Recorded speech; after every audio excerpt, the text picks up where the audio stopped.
students, good morning. So we are continuing our chapter number 9, Introduction to Database Management System. Last time we have seen one example in how we start that OpenOffice org base. Here I can repeat that go to the start, and if you have installed the OpenOffice, then you find out the OpenOffice org base, तो click on it. जैसे उसके ऊपर click करोगे आपको ये database result मिलेगा जिसके अंदर जो स्टेप दिए गए हैं. इसमें दो स्टेप होते हैं normally, select database and then the save database.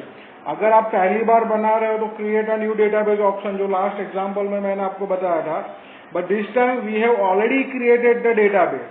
So we are using our second option, open an existing database file. इसके अंदर रिसेंटली यूज का लिस्ट आएगा. इसमें अभी हमने जो लास्ट टाइम डेटाबेस क्रिएट किया था डेटाबेस डेमो का, वो हम सिलेक्ट कर लेंगे और फिनिश कर देंगे. तो हमारा जो ऑलरेडी क्रिएटेड किया हुआ है, ऑलरेडी जो हमने डेटाबेस बना के रखा है, वो हमको मिल जाएगा. तो फिनिश कीजिए यहाँ पे, तो वो ओपन हो जाएगा. देखिए इस तरह से ये बेस की स्क्रीनिंग है. लास्ट एग्जांपल पे मैं बताया था मैंने, इसमें 4 ऑब्जेक्ट है, table, query, forms and report, जो 1 बाय 1 हम सीखने वाले हैं. हमारा जो फर्स्ट पार्ट है, ये जो चैप्टर 9 है हमारा, उसमें टेबल्स के ऊपर वर्क करना है, टेबल्स क्रिएट करना है. फिर टेबल के ऊपर वर्क कैसे करना, कैसे रिलेशनशिप देना, वो चैप्टर 10 के अंदर आएगा. उसके बाद चैप्टर नंबर 11 है, उसके अंदर क्वेरीज होंगे, और चैप्टर 12 के अंदर फॉर्म एंड रिपोर्ट. तो चैप्टर वाइज चैप्टर 9 to 12 में ये फिनिश होने वाला है. हमने लास्ट एग्जाम्पल जो देखा था, टेबल क्रिएट करने के लिए 2 वेज है, एक तो डिजाइन व्यू में और दूसरा विजार्ड के थ्रू बना सकते हो. इसमें last time wizard through use करके हमने कस्टमर का टेबल बनाना सीखा. Now we are going to learn the next table बनाना सीखेंगे हम आज. सबसे पहले विजार्ड का यूज करने वाले हम, तो use wizard to create a table. उसके ऊपर क्लिक कीजिए तो टेबल विजार्ड का डायलॉग बॉक्स आपके सामने ओपन हो जाएगा. There are 4 steps. मैंने आगे भी बताया था, एग्जाम में क्वेश्चन आते हैं, प्रैक्टिकल बेस्ड क्वेश्चन है, तो कि भाई कितने how many steps are there in the table wizard. There are 4 steps in the table wizard. And कौन से स्टेप में क्या काम होता है, या फिर ये कौन सा काम कौन से नंबर के स्टेप में होता है, तो वो भी आपको याद रखना पड़ेगा due to for the examination. So first table wizard select field, जिसके अंदर सबसे पहले कैटेगरी है बिजनेस एंड पर्सनल, 2 कैटेगरी है. इसमें बिजनेस कैटेगरी के नीचे सैंपल टेबल्स है, वहां से आपको जो टेबल बना ना उसका सैंपल टेबल आप यहाँ से सिलेक्ट कर सकते हो. फॉर एग्जांपल इस बार मुझे एम्प्लॉय का, लास्ट टाइम हमने कस्टमर का टेबल बना था, इस बार एम्प्लॉय का टेबल बनाने वाले हैं. तो एम्प्लॉय सिलेक्ट करेंगे हम. जैसे ही एम्प्लॉय आप सिलेक्ट करोगे तो उसके अवेलेबल फील्ड का लिस्ट आ जाएगा आपके सामने, जिसमें से आपको जो फील्ड चाहिए वो फील्ड यहाँ पे अवेलेबल फील्ड में सिलेक्ट कीजिए. लास्ट टाइम जैसे मैंने बताया था, ये जो एरो जैसा बटन दिया है यहाँ पे, जो सामने की साइड में सिलेक्टेड फील्ड की ओर इशारा कर रहा है, तो वहां पे उसके ऊपर क्लिक करोगे तो एम्प्लॉय आईडी है वो वहां पे चला जाएगा. अगर नीचे डबल है उसके ऊपर क्लिक करोगे तो सभी फील्ड उसके अंदर चले जाएंगे, बट हमें सभी फील्ड नहीं चाहिए, हमें कुछ लिमिटेड फील्ड ही यहाँ पे लेने हैं. तो एम्प्लॉय आईडी को सिलेक्ट कीजिए, उसके ऊपर क्लिक कीजिए, तो वो सिलेक्टेड फील्ड के अंदर चला जाएगा. Then first name, last name, ये सब सिलेक्ट करके 1 बाय 1 लीजिए. देन मोबाइल नंबर सिलेक्ट कीजिए, मोबाइल नंबर सिलेक्ट करके क्लिक कीजिए, मोबाइल नंबर उसके अंदर आ जाएगा. फिर अगर आपको डिपार्टमेंट चाहिए उसका, भाई एम्प्लॉय कौन से डिपार्टमेंट के अंदर काम कर रहा है, वो इन्फॉर्मेशन भी मुझे स्टोर करवानी है डेटाबेस के अंदर, तो वो डिपार्टमेंट सिलेक्ट कीजिए. देन डिपार्टमेंट सिलेक्ट करने के बाद एरो पे क्लिक कीजिए, तो वो उसके अंदर आ जाएगा, यहाँ पे सेट हो जाएगा इस तरह से. नेक्स्ट स्टेप जो है हमारा, set types and format, second step है हमारा. इसके अंदर ये जितने भी हम फील्ड ले रहे हैं, जिस फील्ड के अंदर उसका कौन सा डेटा टाइप होना चाहिए, क्या उसकी फॉर्मेट होनी चाहिए, क्या उसकी प्रॉपर्टीज सेट करनी है, तो वो हम ये सेकंड स्टेप के अंदर करते हैं. लास्ट टाइम भी हमने देखा था इसके बारे में, फिर से अगेन आई रिपीट. देखिए यहाँ पे तो सिलेक्टेड फील्ड का लिस्ट आ जाएगा, सामने फील्ड इन्फॉर्मेशन है, इसमें फील्ड नेम, अगर आप नाम चेंज करना चाहो तो कर सकते हो यहाँ पे. देन फील्ड टाइप, कौन सा टाइप का फील्ड है आपका, यानी डेटा टाइप कौन सा है, नंबर्स है, टेक्स्ट है, जो भी आप. Then auto value, enter required, land, इस तरह से होते डिफरेंट. देखिए यहाँ पे एम्प्लॉय आईडी जो है उसका हम फील्ड वैल्यू में देखिए इंटीजर लिखा है. Integer means the whole number. पूरा एक नंबर जो आता है वो उसमें इंटीजर के अंदर स्टोर कर सकते हैं आप उसके अंदर। तो इंटीजर एम्प्लॉय आईडी के अंदर मुझे इंटीजर नंबर चाहिए, जैसे 1 2 3 या फिर 101 102 103। अगर आपको एम्प्लॉय के अंदर ऐसे नाम रखने जैसे E01 E02 ऐसा रखना है तो फिर आपको टेक्स्ट लिखना पड़ेगा, यानी एम्प्लॉय आईडी आप किस तरह से दे रहे हो उसके ऊपर डिपेंडेंट रहेगा और इस तरह से आपको डेटा टाइप उसका सिलेक्ट करना पड़ेगा। देन नेक्स्ट कीजिए। इसके बाद यहाँ पे देखिए ऑटो वैल्यू है। ऑटो वैल्यू के अंदर दो ऑप्शन है, यस एंड नो का। अगर आप यस करोगे तो ऑटोमेटिक वैल्यू उसके अंदर आती जाएगी, आपको हर बार लिखने की जरूरत नहीं पड़ेगी। बट एम्प्लॉय आईडी ये सब में हमको जरूरत नहीं है उसकी। ऐसे कोई फील्ड होते हैं जैसे डेट है या फिर ऐसा बिलिंग डेट जो होती है, तो उसके लिए हम ऑटो वैल्यू से ऑटोमेटिक डेट जो है उसके हर दिन every day date automatic change होती जाएगी और नेक्स्ट आती जाएगी। बट यहाँ पे हमें उसकी जरूरत नहीं है तो हम इसको यहाँ पे यूज नहीं करेंगे। नंबरिंग बिल नंबर से ये सब में जरूरत थी, एम्प्लॉय आईडी में जरूरत नहीं, तो यहाँ पे ऑटो वैल्यू अभी हम नहीं यूज करने वाले हैं। Then entry required. Entry required के अंदर दो ऑप्शन है, yes and no. Entry required means what? अगर आप यहाँ पे यस करते हो तो it means you have to compulsory add the data in the that field, यानी ये कंपल्सरी हो जाएगा। यानी आप जितने फील्ड में ऐसा चाहते हो कि जिसमें कंपल्सरी डेटा आना ही चाहिए तो वहां पे एंट्री रिक्वायर्ड यस कर सकते हो आप यहाँ। देन नेक्स्ट कीजिए, सभी फील्ड जितने भी थे हमारे, जो 4 फील्ड थे हमारे, employee ID, first name, last name, mobile number, department, सभी के अंदर इस तरह से आप जो फील्ड इंफॉर्मेशन है वो सेट कर सकते हो, चेंज कर सकते हो। जैसे ही नेक्स्ट करोगे तो थर्ड ऑप्शन है हमारा, थर्ड स्टेप है सेट प्राइमरी की। लास्ट टाइम हमने प्राइमरी की में ऐसा देखा था कि हमने ऐसा कोई फील्ड नहीं लिया था जिसमें प्राइमरी की दी जाए। अब primary key unique identify each record in database table. Primary key is used to link of information of separate table. एक यूनिक फील्ड होना चाहिए जो कभी भी रिपीट नहीं होगा, डुप्लीकेट नहीं होगा या नल नहीं होगा। तो उसके लिए हमें, अब लास्ट टाइम तो हमने कस्टमर के अंदर सिर्फ उसका कोई ऐसा कस्टमर आईडी ऐसा कुछ लिया नहीं था, तो हमने पहला ऑप्शन था हमारा ऑटोमेटिकली ऐड प्राइमरी की वो रखा था, तो ऑटोमेटिकली उसने एक नया फील्ड ले लिया था। बट यहाँ पे हमें यूनिक फील्ड के तौर पे हमने लिया है एम्प्लॉय आईडी का। तो हम सेकंड ऑप्शन में जाएंगे, use an existing field as a primary key. उसके अंदर हम जाने वाले हैं जहाँ पे हमारे जो फील्ड है उसी में से हम किसी एक फील्ड के ऊपर हम प्राइमरी की सेट करने वाले हैं। तो वो फील्ड नेम का जो एरो है उसके ऊपर क्लिक कीजिए तो लिस्ट खुल जाएगा पूरा, जिसमें से हम एक एम्प्लॉय आईडी एक ऐसा है जो हम यूनिक रखने वाले हैं। हाँ, नेम और लास्ट नेम ये डुप्लीकेट आने के चांसेस, जैसे किसी का जयेश नाम है तो जयेश नाम एक से ज्यादा बार आने के चांसेस है, सरनेम पटेल है तो पटेल एक से बार, यानी कि इसमें रिकॉर्ड डुप्लीकेशन होने के चांसेस है। बट यहाँ पे ऐसी कोई प्रॉब्लम नहीं है, तो इसलिए हम यहाँ पे एम्प्लॉय आईडी को हम प्राइमरी की तौर पे दे सकते हैं।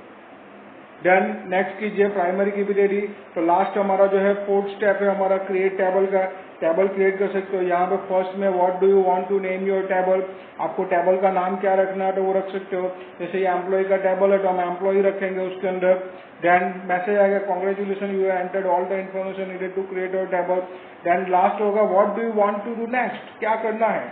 3 ऑप्शन है जिसमें हम पहला ऑप्शन रखेंगे इंसर्ट डेटा इमीडिएटली, यानी अब क्या होगा जैसे हम फिनिश करेंगे हमें डेटा इंसर्ट करने का ऑप्शन हमको मिल जाएगा। तो नाउ फिनिश के बटन पे क्लिक कीजिए, देखिए इस तरह से पूरा आ जाएगा हमारे सामने, जिसके अंदर हमने जो फील्ड लिए थे employee ID, first name, last name, mobile number, department, उसका लिस्ट आ जाएगा इस तरह से। अच्छा, वन मोर थिंग, यहाँ पर रिकॉर्ड एंट्री, अगर आप प्राइमरी की देना भूल जाते हो तो यहाँ पर रिकॉर्ड ऑप्शन नहीं मिलेगा आपको, तो ये ध्यान में रखिएगा आप। अब यहाँ पे 1 बाय 1 रिकॉर्ड एंटर करने हैं। एम्प्लॉय आईडी है 1 रखा हमने, फर्स्ट नेम रखा, देन लास्ट नेम रखा, मोबाइल नंबर रखा, डिपार्टमेंट लिख दिया, उसका अकाउंट, ऐसे ऐसे सभी 1 बाय 1 सब रिकॉर्ड हम एंटर करते जाएंगे उसके अंदर।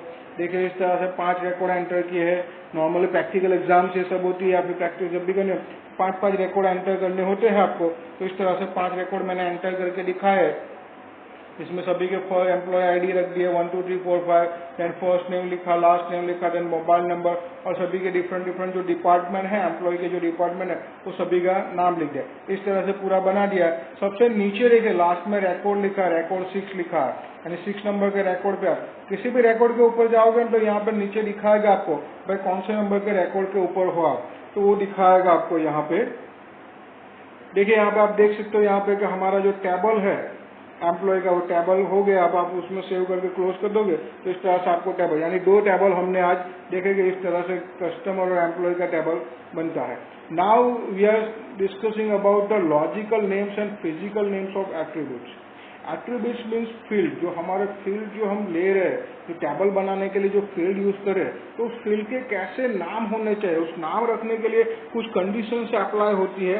क्योंकि डेटाबेस जो है कभी कभी हम सर्वर बेस के ऊपर वर्क करते हैं, इंटरनेट के साथ कनेक्टेड करना तो वेब सर्वर बेस पे, तो यहाँ पे उसके फिजिकल नेम के जो एट्रीब्यूट्स है, वो एट्रीब्यूट्स के जो फिजिकल नेम है वो बहुत ही प्रॉपर होने चाहिए ताकि उसमें कोई प्रॉब्लम क्रिएट ना हो in future. So when we thinking about the name of the attribute, it is useful to differentiate between a logical name the attribute and the physical name used in the database application. For example, first name is the name of the field that store value of the first name, like Sonal or Meenal. First name describe a data entity we are working with. It does not matter if first name is alternately written first name or first name of first name or even F name, as long we conceptually understand that it's referred to its first name. तो यहाँ पे first name आप किसी भी तरह से लिख सकते हो इसे हमें, या फिर शॉर्ट में एफ नेम लिखना चाहो तो एफ नेम भी यहाँ पे लिख सकते हो आप। When we thinking about conceptually or logical relationship, we need to clear descriptive name. Logical names are used in the time of designing the data model. Data model जब हम बनाना तब हम logical नाम यूज करें। Unfortunately, logical names do not translate to simply into the names that database software will allow us to use. For example, base allow us to name field as first name, but the other database application would reject it and ask us to use first underscore name instead. Normally base के अंदर वैसे भी हम अभी offline work करने वाले कुछ उसको, तो यहाँ पे आप फर्स्ट स्पेस बीच में स्पेस रख के फर्स्ट टाइम ऐसा लिखोगे तो वो अलाउ कर देगा। बट बहुत सारे ऐसे डेटाबेस है जिसके अंदर ये अलाउ नहीं है, क्योंकि उसकी कुछ कंडीशन है, रूल्स होते हैं। ऐसे रूल्स का लिस्ट भी मैंने इसके बाद दिया है इसके अंदर, जो एक रूल्स बता दूंगे, कभी भी नाम के बीच में स्पेस नहीं होनी चाहिए, जगह नहीं, क्योंकि इससे क्या होगा, कंप्यूटर इसको प्रोसेस में लेता है ना तो उसके लिए 2 डिफरेंट वर्ड हो जाएंगे, ये फर्स्ट वर्ड अलग हो जाएगा, नेम वर्ड अलग हो जाएगा, उसके लिए दोनों एक ही नाम है ऐसा नहीं लगेगा, इसलिए इसको डेटाबेस में कभी कभी रिजेक्ट कर दिया जाता है। तो यहाँ पे आपको बताया कि भाई आपको अगर सेपरेट ही करना है तो अंडरस्कोर से सेपरेट कीजिए, यानी फर्स्ट अंडरस्कोर नेम, यानी पूरा एक वर्ड वो बन जाएगा इस तरह से, यानी बीच में कोई स्पेस नहीं है। This restriction is due to the way particular database software has been designed.